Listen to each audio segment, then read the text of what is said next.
40 دقيقة الأولى. صافرة البارودي محمد تاتي في هذه اللحظات وننطلق إياكم في غمار المواجهة بين الوداد وفريق الفتح الرياضي الرباط. الأنظار التي تعود للفتح الرباطي أو لمسة كانت من أنس باش اللي حاول ما أمكن أنه ينطلق بالكرة. البدايات من أنس باش أيام وليد الرزاقي وبعد ذلك تألق بشكل كبير وملفت. لقطة أيضا محمد سلامي شفناها كرة أمامية محاولة فرصة ودادية كرة الهدف. كرة الهدف كان بإمكان أن تكون في المرمى. محاولة أولى من جانب الوداد. زكريا دراوي كاد أن يضع في المرمى. لاحظوا تمريرة عرضية جاءت بهذه الطريقة تصويبة من قدم اللاعب دراوي. لاحظوا مشى الكرة ديالو بهذا الشكل كان أن يضعها في كرة أمامية محاولة جهة اليسرى عملية هجومية من جانب فريق الوداد الرياضي. تمريرة داخل منطقة الجزاء مرة ثانية. التمرير العرضي كان بإمكانه أن يكون حل من الحلول من جانب فريق. مع توالي الوقت بدينا كنشوفوا المدربين واقفين بهذا الشكل هذا، وايضا كنشوفوا المحاولات الهجوميه كتجي من خلال الاطراف. تمريره البحث عن دخول داخل منطقه الجزاء. هذه عمليه هجوميه فرصه وداديه كان بالامكان ان تكون في المرمى.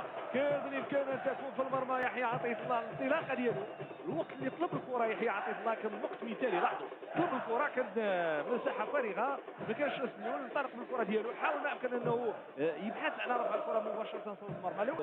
الشيقه والقويه. كره ملعوبه الان. تحضير على مستوى الخط الامامي من جديد لصالح فريق الفتح. التحضير من الجهه اليسرى تمريره راسيه كره ممتازه مباشره فوق المرمى.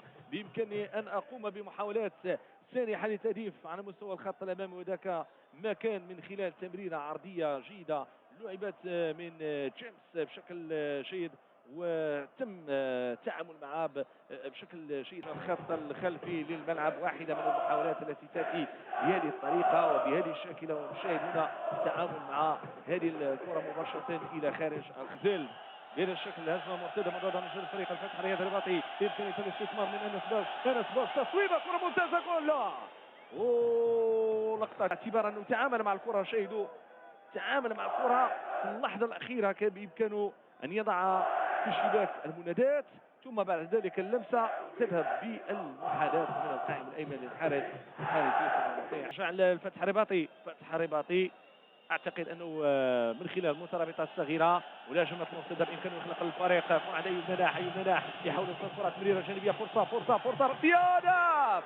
هدف اول في مباراه اليوم. هدف اول في مباراه اليوم بامضاء حمزه النوري. الحان ايضا الاسم السابق هو فريق الجيش الملكي واحد الاطر وطنيه.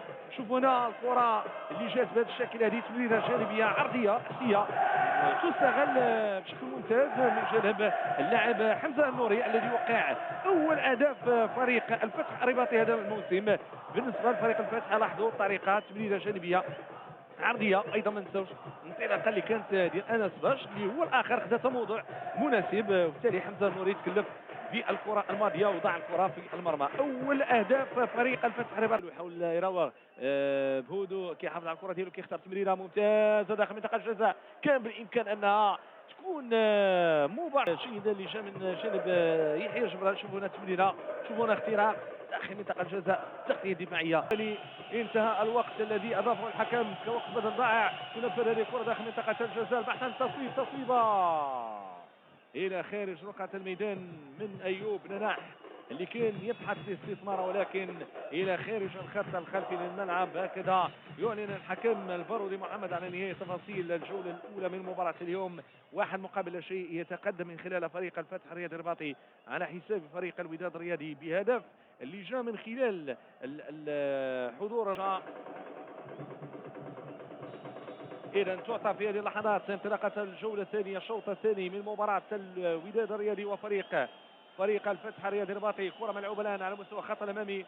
البحث عن الحلول أن تستغل لعبت بشكل جيد ورائع باتجاه لاعب سنزولا اللي كان بإمكانه أن يستثمر الكرة الماضية. لاحظوا الكرة التي لعبت بهذا الشكل الرأسية التي أتت بهذا الشكل وكان بإمكان أن تكون مسار نحو المرمى لكن غادرت اختار مسار اخر بعيد عن بخبره جيمس موديتشاكو اللي انطلق من الجهه اليسرى جدا كتسمى لاعب اللي يعطي الكرات الخطوط الاماميه. كره تمريره اماميه محاوله من جديد الفتح الرباطي يندفع كره من نادي قناص تصويبه جول والهدف الثاني من ايوب نداح في الوقت اللي كان الجميع ينتظر الوداد ان يعود.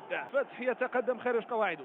تمريره جانبيه لعبت بيده الشاكله من الجهه اليمنى من جانب المادي قرناص، لعبها داخل منطقه الجزاء، واللمسه الاخيره اللمسه الختاميه يضع الكره في المرمى، يعلن عن هدف ثاني في مباراه اليوم فريق الفتح الرباطي من امضاء ايوب ننح.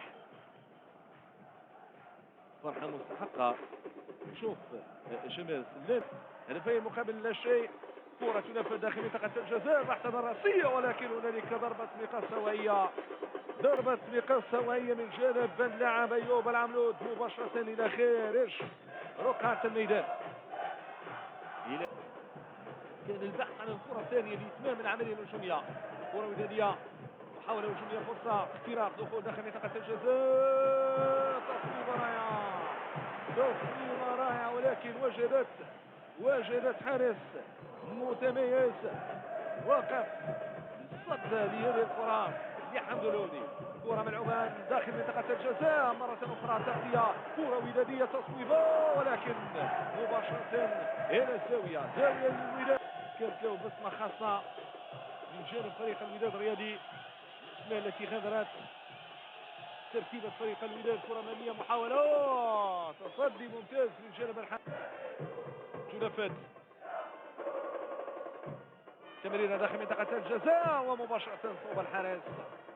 اللي كان كيتمنى فريق الوداد الرياضي عماد خلوس، الطريقة ديال الارتقاء ديالو، ايضا الاسلوب ديالو اللي قام به على مستوى الخطا الامامي، فكان بالامكان انه يوصل للكرة الماضية. لاحظوا هنا تمريرة اللي كانت جيدة،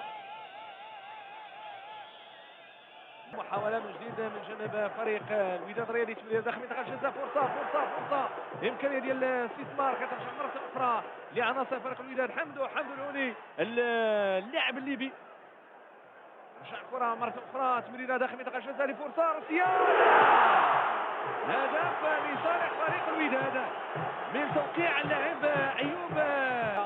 الوداد يدلل الفريق، تمريرة عرضية رأسية بديعة يضع العملود في المرمى، وبالتالي العودة في تفاصيل هذا اللقاء.